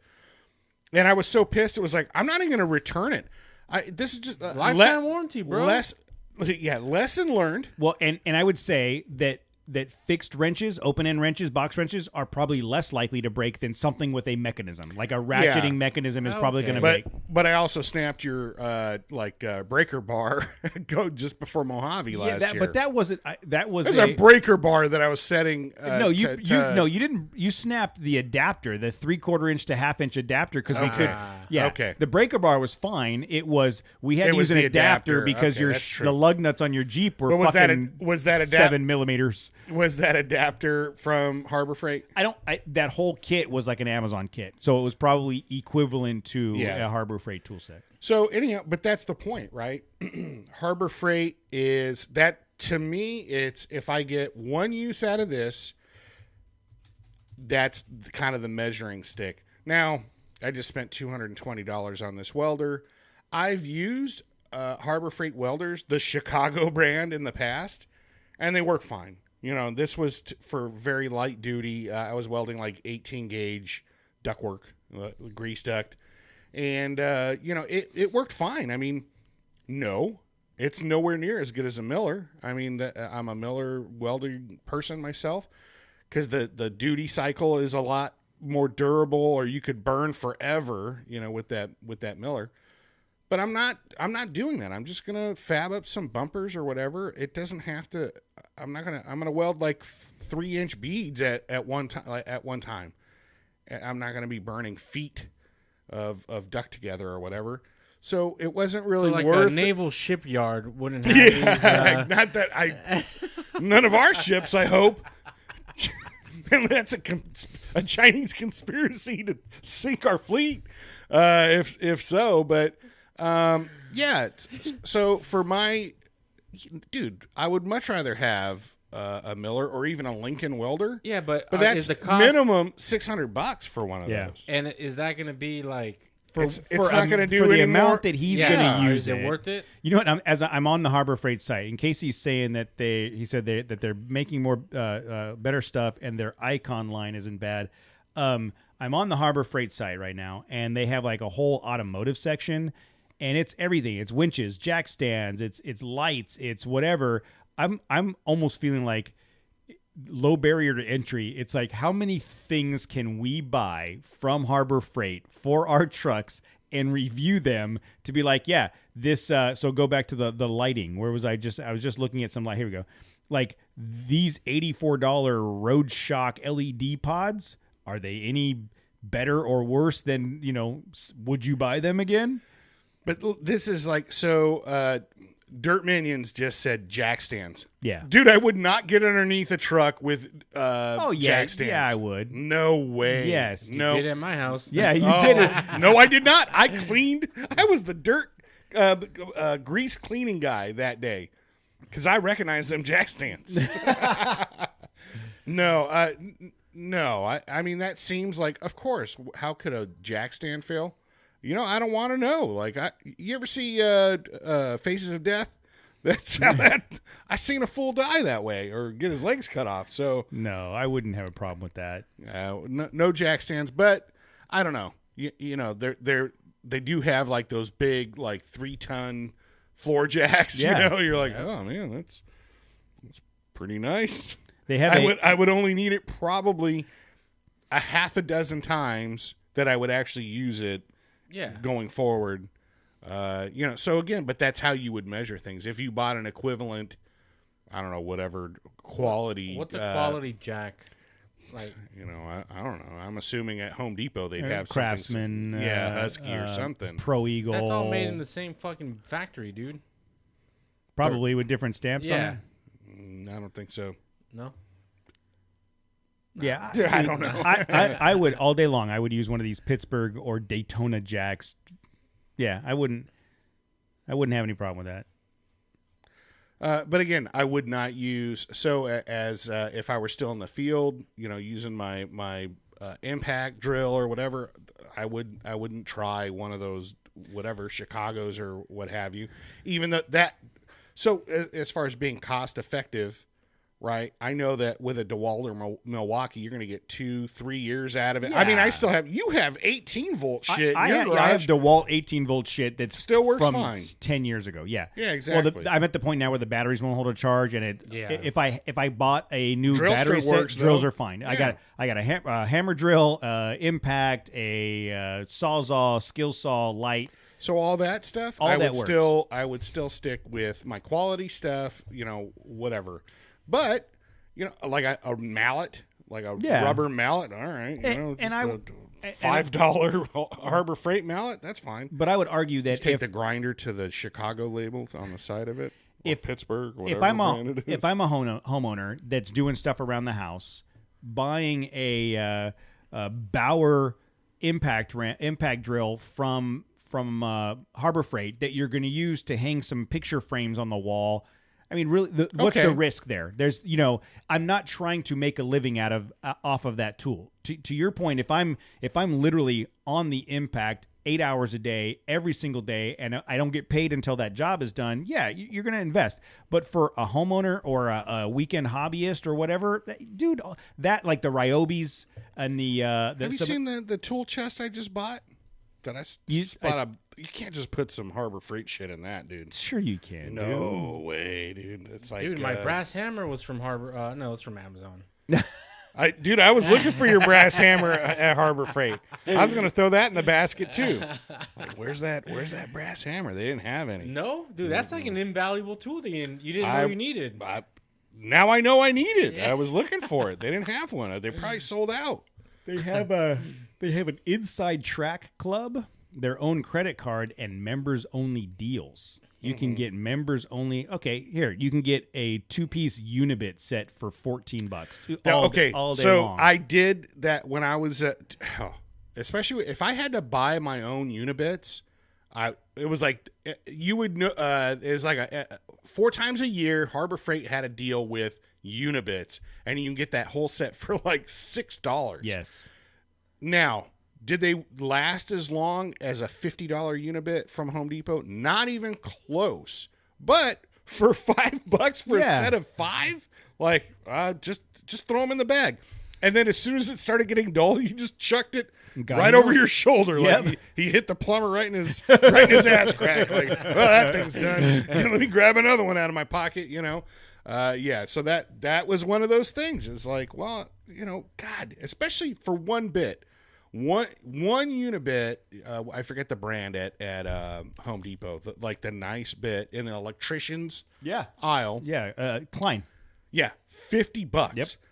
$50 freaking dollars. Like, God, I don't want to work long enough for me to get the value out of this. Like, I think I'm going to retire before I get my full value out of this damn bit. So yeah, I would go to Harbor Freight for stuff like that. Here's another one. Lawn and Garden Bauer. I've never heard of this Bauer brand. This is new, but it's for $50. It's a 20 volt lithium ion cordless 338 CFM leaf blower. I need a leaf blower for my backyard. I'm tired of hosing it down. I just want a leaf blower to blow it off, right? But I don't need a freaking $250 Craftsman one for I'm going to use it once every month. You know what I mean? But if it came with and it used the 18 volt batteries you already have invested in, yeah. Well, this one has 20 volt. It's again none of those batteries work. They have things like the a 1700 peak amp portable jump starter power pack with power supply for $160. I mean, again, what's the risk there? If you want to have that on a camping trip and throw it in the truck, the risk is limited for the $160. I don't know. It's almost like experiment. What? Do I need a pressure washer? I already have a nice pressure washer, but. I don't know. I mean, maybe, right? Technically, I don't have one. Who's the jackass that has the other one? Who is that person? Where did they go to? I could tell you the jackass isn't listening to this show. He doesn't even know what a podcast is. Oh God, no. That's okay. We could talk to him 100 times about what we do. And he's on the radio. And yeah. So is it like a radio station? Yeah, Pop. That's what it is. Go clean the siding on your house. But yeah, so thinking about it, like, well, He has a nice I would pressure like washer to do it. I would like a pressure washer, and for like $100, you can probably get one that's equivalent to, like, as far as performance or whatever. I had 2800 psi. I don't know. I'm not looking at it, but probably I would figure for $100. I bought one from Harbor Freight. It was a green one. It was 1800 psi. It was like $70. It was an electric power wash. Probably did what you wanted to do, and Yeah. it met your expectations, Yeah, and you paid $70. a fifth of what I paid for my pressure washer. Mm-hmm. Exactly. So And it still works. No. how long did you have it? I used it for. Just made the point. Like, I used it for almost 2 years. oh, okay. All right. I think you got your value. You I think got your so. money's worth. I think so. So now, but that's my point. Now, And it wasn't the actual pressure washer that broke. The handle broke. that's part of it. Yeah, but they're proprietary to that. That Yeah. shit. So You Well, can't just make another handle for Exactly. it? Come on, dude. Well, regardless, my point was, maybe you don't realize how much you'd use a pressure washer. So you just went kind of cheap and said, you know what, I really liked having this. And now you'll know, you know what, I think it's worth having one that I think is going to last longer, maybe work a little bit better. I'll get one of those nice ones now, the Husqvarna or whatever. Oh shit, dude, you're going. That's how I roll. Oh damn, Dude, cleaning off the pool deck, like, Oh, yeah, oh that my makes God, sense. you blow it out. See, I had that green one, that Portland one. So $84. It's funny how all the brands are all like cities. in the like, U.S. They're like blue collars. Like, Not Portland. I don't know well, what they I used don't, to be. I don't know what they're trying to say there. But yeah, it's Chicago. It's a non-binary pressure washer. But Okay. one of the pressure washers that you have? What's the PSI on that? Like 3,200 or some shit. Okay, see, so either they have this Predator brand pressure washer. Now they're actually asking for a fair amount of money. That 2,500 psi, $329. That's I paid for my Husqvarna, but it was at Costco, so it's like probably normally $400. But either way, I would make the assumption maybe that's a nice quality tool. I don't know. Yeah, I think what it comes down to is the delta, the savings in price versus the name. So I can get a Craftsman pressure washer for $350 or a Predator for $320. I'll spend the extra $30. Yeah. But if the Craftsman is $350 and I can get this one for $184, So you know what? How many times can I use that? That's the welder. That's Yeah. exactly Yeah. the math I did on the welder. The next level up, the welder that I wanted was really not worth spending the money for. Sure, I could have spent $500 and got the Lincoln welder that I wanted, but I'm only going to weld a handful of things. I'm willing to take the risk on the titanium brand welder that I bought. Yeah, but if I you see don't have Jose's next Overland trailer. I'm pretty sure this 129 this 129 wheelbarrow wheel. Either that, oh or, my God. or you can put it behind Damien's tricycle. I will give someone the $129 to hook this up behind their truck on the next trip. Dude, is it even like it won't even be rolling on the wheels? No, when you hook it look up at to look at the trailer hitch. It's just like a screw you have to tighten down to hold it into place. Yes. Oh, that thing's awesome. But there for a while there were guys that were buying this. They were buying that frame and building it up. The Harbor Freight trailer kit. That's also like running down the duty driven. That's how I was saying that Husqvarna pressure washer from Costco is where it's at. But running down, everybody's all. This is a hot topic in the chat room. Everybody's gone tools. Everybody's gone to Harbor Freight for stuff. Yeah, because everybody needs tools, but not everybody wants to spend $1,000 on the tools. But you walk through there and it's like I was looking at a bench grinder for like $35. Like, yeah. shit, Yeah, like $35. How like- can they screw up a bench grinder? Or if you buy like a vise from there, right? Like Right. I bought some like those hand clamps, those like Yep. pressure clamps. They were $5 for like the pretty big ones. I'm not gonna suspend anything heavy and walk underneath it with that. But if it if while I'm fabricating my bumper and I need to like hold something in place, all right, that's probably going to be fine. But they also have like sheet metal tools, Yeah. like brakes and Yes. and drill presses and a lot of shit like that I would honestly think about. Again, if you bought a nice one like that, you're blowing $1,000, $1,500. I don't know what it is. Dude, that Dirt Lifestyle guy on YouTube, he was that commercial plumber, that union guy that quit his job, and Yeah. he did a whole thing on nothing but Harbor Freight tools and built sliders and bumpers, and he's like, dude, yes, they're not the best tools, but you can still do it. You can still fabricate. And it's funny you mentioned that. So this guy right here, Yeah, this, a little handbrake. I remember I bought, when I first got in the trade, I bought a bunch of this stuff, and something like that little handbrake, I probably had for 10 years. and you can't. How do you break that? Yeah, right? yeah. Hand seamers, Vice grips. yeah. Oh, double cut. The little nibblers. Yeah. Oh wow, that'd be pretty sweet. Double cuts. I'd be interested to buy a set. I mean, back Snips. of Wiss or Clanks, and then the Pittsburghs, and just to see what the difference is. Oh, I'm very prudish on sheet metal snips. My brother, Midwest. There's also Midwest and Lennox, I think, are like the same. But my brother was working with me. He had just started getting into the trade, and he didn't have any tools. I gave him like an old tool bag and said, all right, and he was cutting some flex duct. So he took his duck knife, cut it, and then he went to cut the wire inside, and he used my snips. I almost lost my shit. Your shit. Don't you don't cut wire with snips, even though it's very easy to do, but yeah, you mar up your blade. And now every other Sounds thing, like you're cutting. clink, clink, clink. There's always that notch in it every single time. I'm still upset about that. Yeah. He owes me a good pair well, of how snips. much is a pair of these snips? I know, now we're Googling like snips. Well, I mean, they're $15 a pop, or you can get the kit for Oh, 40. dude, I thought you were gonna say they're like no. $150. No, it's No, just no, no. one of those things. But like it's the minute you do that you start cutting wire with it, it puts a notch in there, and so you're screwed. So you're well, and then when you're making a fine cut, Yes. instead of cutting, it just folds the metal. Yeah. And then that's when you start.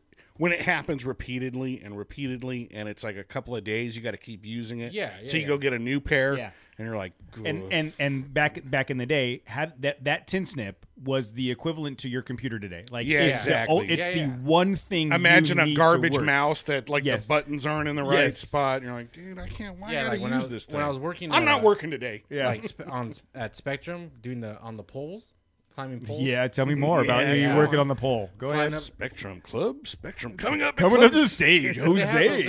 those little coax cable ends, like. Yeah. So there's a little tool that they have that has like a notch in it. Yeah, where you yeah, just yeah. Tighten it.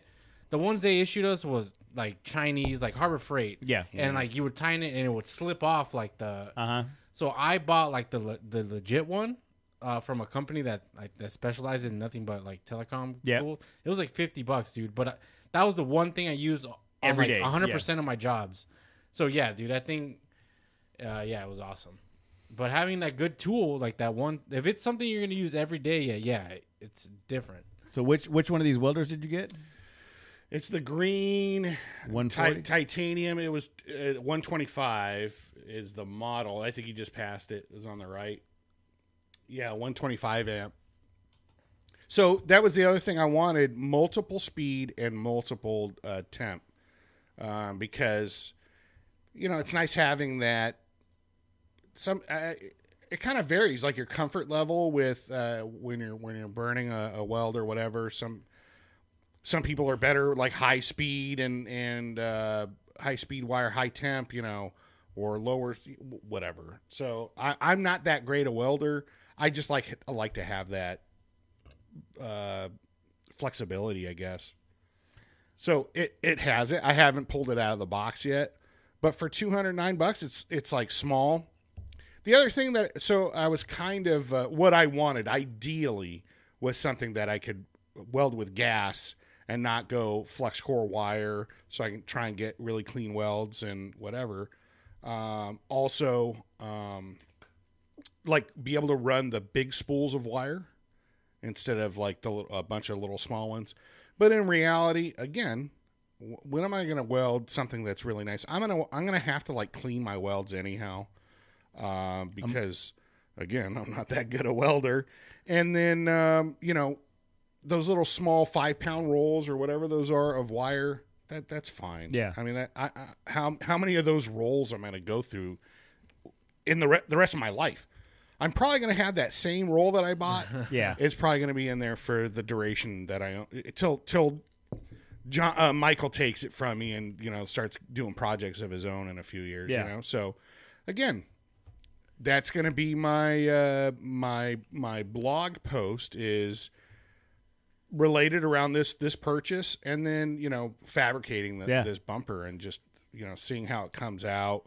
It's going to be kind of a trial and error thing, but I'll take some pictures. Yep. And this is how it is. It's on my truck, so. Side note, so that you see here, spot welders. So they have a spot welder, and $150. I'd think about getting a spot welder just for shits and giggles, just to have it. So spot welders are bitching. You literally can just put two pieces of metal on top of each other and go click, and it'll basically stick them together. It's the equivalent of riveting two pieces of metal together. I used one of those in junior high. I made a beautiful toolbox. Toolbox. Yeah, okay. Of course you did. Everybody made that toolbox. It wasn't that square, bro. So I had been in the trade. I was in the trade maybe a year, and we got a new guy in the shop, and he was the new shop guy. And the one of the foremen is like, "Hey, do me a favor, run over to United and tell them we need a box of 3/8 spots for the spot welder." And he was like, "Okay, cool." So the guy jumps in the truck, drives over to United. That's great. The foreman calls United and says, "Hey, Jackass is going to come ask for some 3/8 spots for the spot welder. Tell him you don't have it. He's got to go to Allied."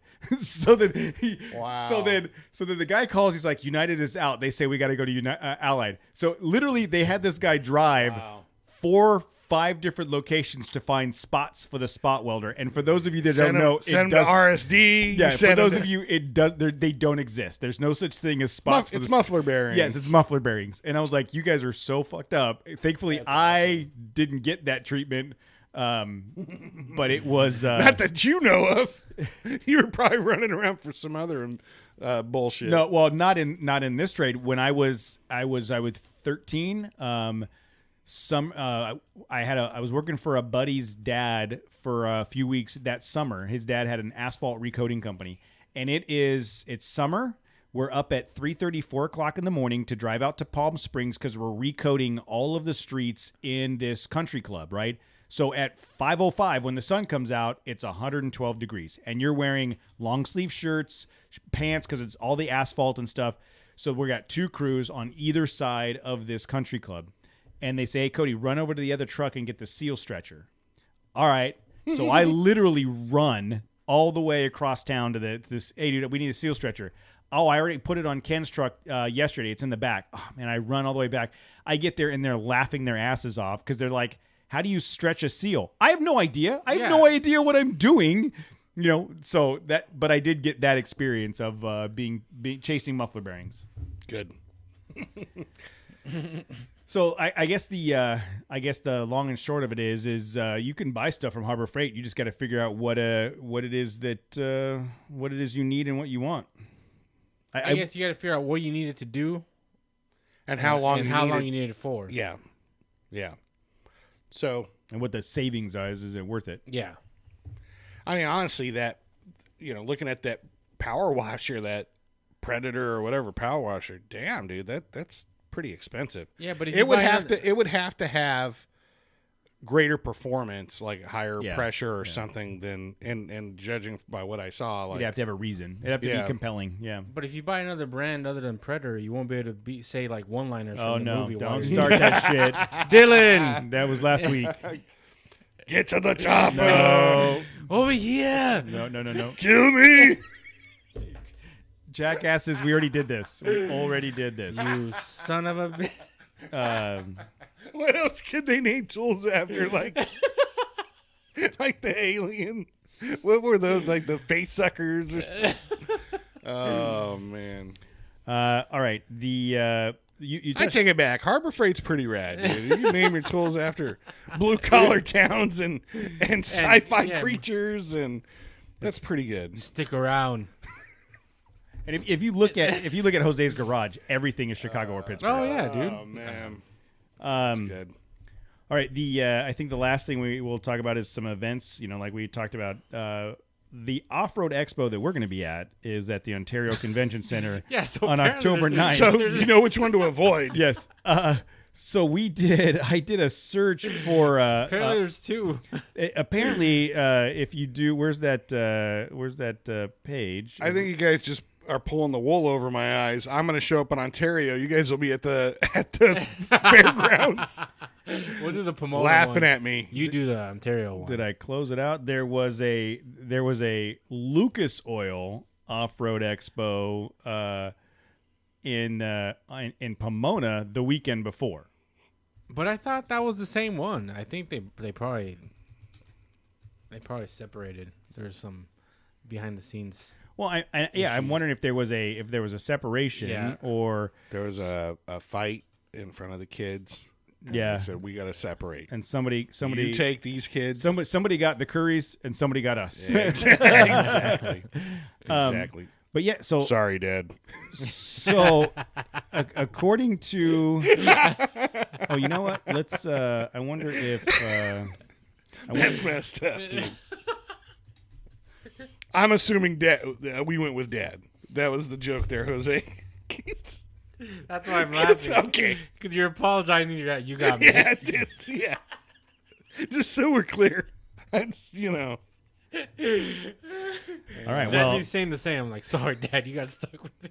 So I am thinking that is wrong because there is that's right. No, I'm apologizing. On the Google Events, there is a Lucas Oil Off-Road Expo Sunday, October 3rd to Monday, October 4th in Pomona. But if you on a Monday, I don't know. So if you look, I wonder if it doesn't say that expo sucks. I'll tell you that right now. And it says it's happening in 5 days. It doesn't say it's last year's. But if you look at the Fairplex event, they don't have it. So I'm wondering if it was originally scheduled for Fairplex on the 3rd, and then it got moved to Ontario. And they never took the posting. And they never, because it's so we will be at Off-Road Expo in Ontario, 9th and 10th. Yeah. Well, actually be inside too, Oh, and earmuffs, everybody. We want to talk about what people can do at Off-Road Expo that ties into Winter Expedition. So there's a fun box. Do you want? We want to talk yeah. about how people get into Jose's Fun Box? Yeah. Okay. Yeah. So we might as well start it now. Start the rumors. Because this is going to come out, and then this is really the last episode before it happens. Because the next one's going to be like the day before. Okay. Yeah. So we're going to have a challenge. This is the kickoff of we're doing new things, having some fun here. We're going to do a content creator challenge at the Off-Road Expo, October 9th and 10th in Ontario. Here's what this means. If you go to the Off-Road Expo and create content, whatever content that means to you, pictures, video, interviews, getting somebody to say, my name is Joe Blow and I listen to the Trail Chasers podcast, post it on Instagram. Good luck getting that from Joe Blow. I've tried it. He's very stubborn. Post it on Instagram, #Trail Chasers. We will follow that hashtag. Whoever creates the best content. You guys will follow that hashtag. I don't know how to do that. Whoever creates one of you guys. Whoever creates the best content from Off-Road Expo will automatically get a spot at Winter Expedition if you want it. Paid spot. Winter Expedition. That. Right. I was gonna say. Should I say the paid part? Yeah. We agreed, right? Yeah. It's free. Yeah. You're covered. We got you covered. Jose's gonna cover you. Thanks. Yeah. So way to go, Jose. Thanks for stepping up. You won't have to enter the drawing to get a spot at Winter Expedition. So it's as easy as this. Mark Duty Driven is the only one that comes and provides content. You got a free spot, dude. Like it was that easy, and it was just taking a picture of us standing in front of the Mark. You cannot form teams. Yeah, no.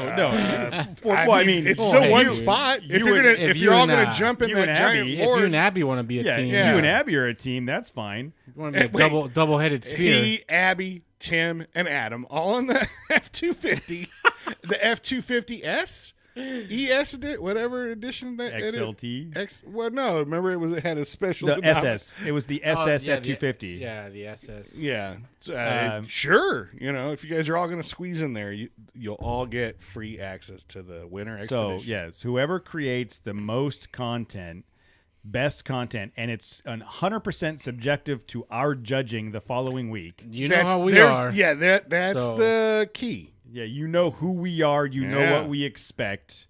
The level of professionalism that we exude is to be- quality. quality of I think of Trail Chasers. I think of quality, integrity, people's media. You know what's messed up? I Like, don't. if someone produced like a cinematic movie, like legit, right? We look at it and we're like, dude, That's this guy, too good. It's too yeah, good. yeah, This yeah. guy's That crazy. guy, yeah, he's gonna make us look bad. We can't go. That's Yeah, Um, I want this guy here yeah. making me look bad, throwing that in my face for a whole weekend. Hey, you guys remember that I made that bitchin' ass video so I can make it Yeah. to this trip and then You're make out. fun of you? You're out, bro. Yeah. and then so that's happening. Off-Road Expo, 9th and 10th, October 9th and 10th. Create So I mean that content kind of on narrows it down Instagram. to like unless you're going to be out here for New Year's. So what? Okay, you're just creating content. Does that mean you have to create the content at the Off-Road Expo? Yeah. Okay. I thought that's what we agreed. We wanted to Okay. wanted to get as much content out of the expo as we possibly can.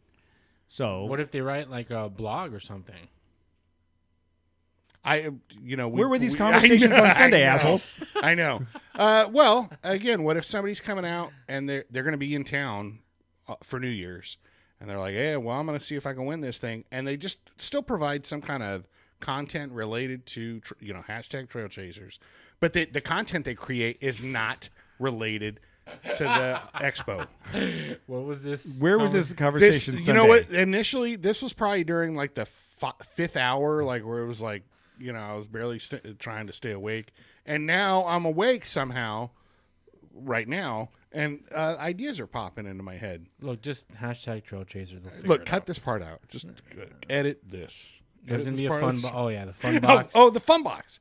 So no, it just, dude, we just say no. It has to be related to or from the expo. Yeah, All right, I done. I mean that was That's the what we original. did. That's what we discussed. Yeah, Okay, the fine. original We don't intent have to, we don't have was to complicate things. because of the timing and all of the other stuff. That was what made the most sense. Okay, So there you go. And Off-Road Expo. that content you have, we will judge 1 week's worth of content. no, just from the weekend. Okay. Where the fuck was Matt on Sunday? No.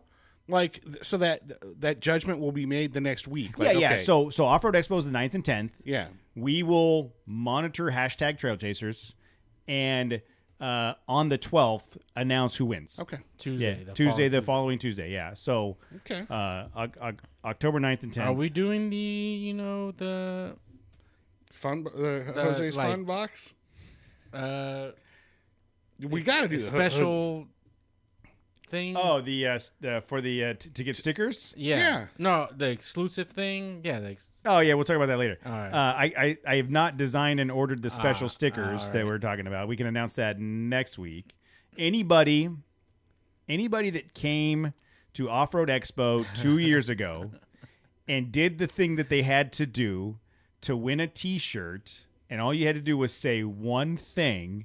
We're going to try to bring that back this We're year. having so we are doing the very limited run sticker. One mold only. Limited run sticker. Only people that say the thing that they need to say will get it. And Yeah. then that. You'll get a sticker. And, Yeah. and you get to reach into and my you fun get to box. reach into reach into Jose's fun box. Jose's fun box. And I forgot. If you dare. I forgot to. I still got to order that sticker, but somebody knows what it is already, and we will bring that back. Yeah, I think that's got to be. That's just as long as the trail chases are around, we got to keep that as a as a tradition. There'll be a special special edition sticker for anybody that calls an audible at Off-Road Expo. And that was the reasoning, because that was like the most exciting thing that happened to that whole area of the Off-Road Expo. People Like, are like, what is going on over there? Why are people screaming that? So you can't. We were thinking about changing it, and it's like, no, why? Yeah. At this point, half the chat room is already chimed in. So for those of you that are new to the show, we a couple years ago, like a week before the Off-Road Expo, Matt said, I'm going to call an audible, and he started talking about Omaha. So it became like the thing. And if you came up to our booth and just yelled Omaha, you got a shirt. So well, you had to. I think that they had to interact, like say. Like they were hiking a ball or calling an audible. Like if you lift your leg and do the whole thing, so you get extra credits. I am going to try to design a special Omaha sticker. Yeah, Yamaha. No, that's not it. I'm going to try to design a special Omaha sticker specific to listeners of the show that know what the Omaha Audible is, and you only know that if you listen. And this is at the expo. You got to do it at the Off-Road Expo. The Pomona one or Ontario? Try it at the Pomona one. See what happens. Just someone standing outside of the gate screaming Omaha. But that was kind of the thing too. Like if you see us out on the street, we're gonna try and hold on to these stickers. We're gonna try to everybody. And you come up to me and go, "Hey man, Omaha." Yeah. Hold on, follow me out to my truck. I'll grab you a sticker. You know? It's gonna be driving down the freeway, because Matt gets spotted on the freeway all the time. I do all the time. Someone's gonna roll down a window and be like, Omaha. He's shit. Pull over. Yeah, but this is extremely limited run. Like this is we're not selling them. No, you only get the Omaha stickers for the Omaha. Yeah. And as far as sitting in I'll be sitting in traffic and somebody will just roll their window down. Nail it down. Hey man, Omaha, bro. Come up to your window. Yeah, exactly. Sticker. I'm just gonna reach through the window and hand it to him. Okay, driving down the freeway. Now I gotta order those Omaha stickers. I gotta do that like now. Well, you gotta get them to me by. Who knows? I mean, there's 20 some odd people in the chat room right now. It won't start till Expo. Okay. It won't start till Expo. You're going to hit me up this week. I'm probably going to see this is an Expo only like sticker, dude. This is not like this is an Expo only sticker, right? No, we talked said about the Omaha sticker keeping was a stack of them each special of us. For anybody that yelled Omaha at us. Yeah. Well, I guess there was a miscommunication there, but neither one of you were paying attention on Sunday. That was probably hour 5, like I said. We'd probably already eaten our In-N-Out. You know, you were kind of comatose a little bit, like, oh man, that was a good In-N-Out. And then Cody went back to like the spreadsheets, and you just like, whoa, what started drifting away a little bit. And then that's when we were talking about Omaha stickers. And then the last thing, on October 23rd, I found an event that is the Cleghorn Ridge OHV Road 2N47 trail maintenance. I don't know who is putting it on, though. Volunteers can meet us at 9 a.m. on Highway 138 at 247 entrance cross from Lake Silverwood. 4-wheel drive is required. We will head up and brush the route leading up to the Cleghorn Ridge. Participants are asked to bring water, snacks, sunscreen, and protective clothing and shoes. Tools will be provided. Southern California Mountains Foundation is the organizer. So we should go to that if we can on the 23rd. I don't know what the 23rd looks like. I mean, that's right in our backyard, and it's a great opportunity to do that. Although with all the stuff going on, I'm already getting. I'm pretty sure I have a wedding. I have like 4 weddings to go to in this by the end of the year. Yeah, as well I as don't. the other I don't stuff. have any weddings between now and the end of the year. All right. Well, everybody, thank you. We're going to end here. Again, we are really spent some time rethinking how the show's going to look and what we can do to bring more content and have more value. It's going to be good now. It's going to be good now. And we're going to try to be decent. There was even talk about ending it, and Matt's like, what the fuck are you talking ending? Why? That was Jose was talking about sabotaging the show. I did not. I never said anything. Jose said he wanted to do his political podcast. He didn't want to hang out with us anymore. Yeah, I want to, I feel limited here. Okay. No, but you're the voice of reason. I don't know about You're that. the limited voice of reason on the podcast. And that's if I'm the voice of reason, then there's bigger issues at hand. Yeah, but it was just Exactly. It was nice to know that like when that option got thrown out, like none of us were like that's not an option. But it Well, was, the context of that is just like with anything in life, you can stop what you're doing, Yeah. you can keep on the same path, or you can do Or- something different, right? And as a group, we all agreed that we were going to reinvest some effort and some time into doing something different and bigger and better, and try to. I'm going to write a blog. we'll see.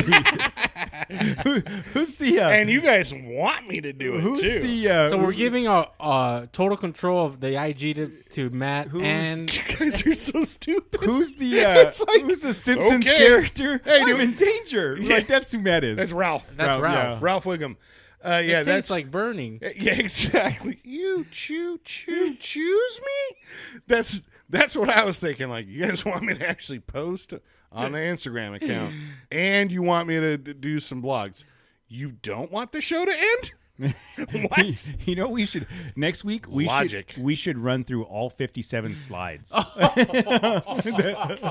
Next week, tune in next week. We're going to run through all 57 slides of I the would Trail just- Chaser strategy planning None of meeting. these people show up next week, and they'd be It's justified. going to be, guys. Matt's posts are gonna be screenshots of him trying to post something. It's just going to be his beard. Just a shot of his beard. Either his hand, like the Yeah. phone in his hand, Yeah. or a bunch of He's- scribble. He's gonna send me his blog post and be like, "Fuck that! I'm not posting that. I got to write something up real quick."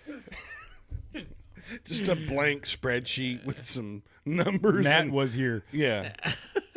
Emojis. Can All you right. get emojis on a spreadsheet? sure, Yeah. Oh. Okay. Well, All right. Inspiration. All right. Well, look for us to do better things, and if not, whatever. don't. It's Or free. don't. Or don't look for it. It's gonna be free. So, all right, everybody, have a great Hey, night. you don't pay for this shit, so you get what you pay yeah, for. exactly. All right, everybody. Thanks a lot for hanging out with us tonight. We appreciate it. Have a great night. Laters. Omaha.